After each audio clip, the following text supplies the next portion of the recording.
Good evening. It's been a couple days since I checked back in. It's been a little bit busy here, so I haven't, I've been actively turning them, but I haven't videoed. So I'm going to turn the light off here and we're going to do a regular evening check-in with our candling, and we'll finally be able to say for sure whether this egg here gets a little bit out of the shot, but whether this guy is good or not. So we'll actually start with that one. This one we didn't think so because of the yolk, and I'm going to go ahead and say it is definitely not a fertile, healthy egg.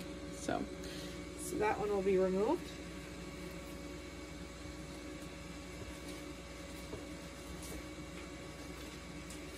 And then I'll come over here. This one, you see the little duckling spot in the middle? Little flickers. Oops, it's not really focused in. Let's see if I can get that to focus.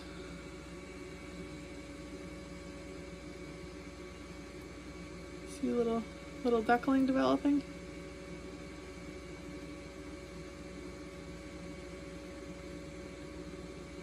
See. So we're going to turn him. Hopefully, see right there.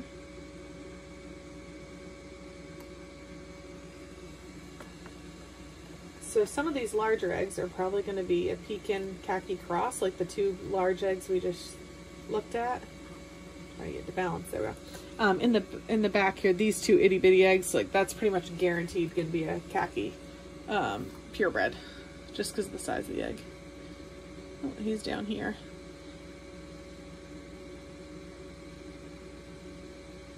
In some ways, I almost think the way the light picks up on the camera, you can see a little bit better even. So we're going to turn so that that will shift. And then this one here, where is he? Right over here. See him? It had already kind of rolled a little bit, so this, oops, I'm out of the shot. So we're going to roll that one over.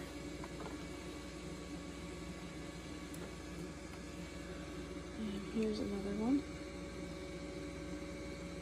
So moving. Right there. Really is amazing. Oops, sorry, I'll back it up a little bit so I'm fine.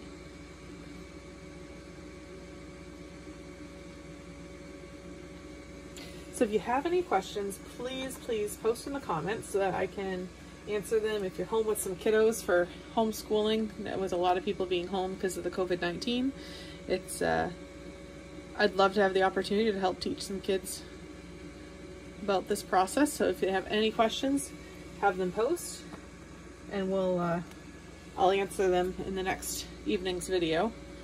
And where are you hiding, little guy? See a little bit of a flicker over here, so I'm guessing it's kind of underneath.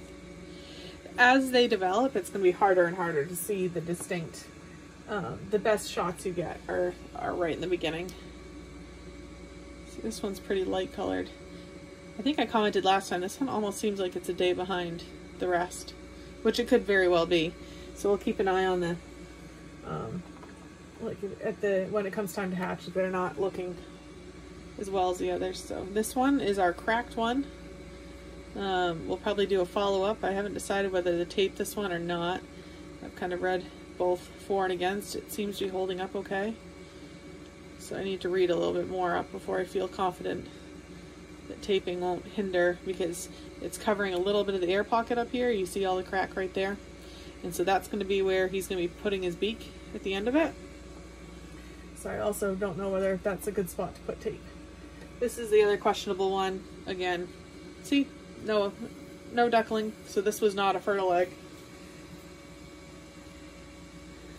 So, because when you put in eggs, they're not guaranteed to be fertile. If you've got kiddos watching, you can see you have to put them in and see whether or not they're fertile. And this one is, remember, we have the two X's on this and the two O's on the other side, because this one here is a couple days behind. But when you look at it, it may only be a day or so behind, I'm not sure. But then you look at this one here, Well, it's kind of upside down, but he's already in the middle of shifting over. But they look very, very similar. So we'll keep an eye on them. I'm actually going to add some water in here, and I'll see you tomorrow night.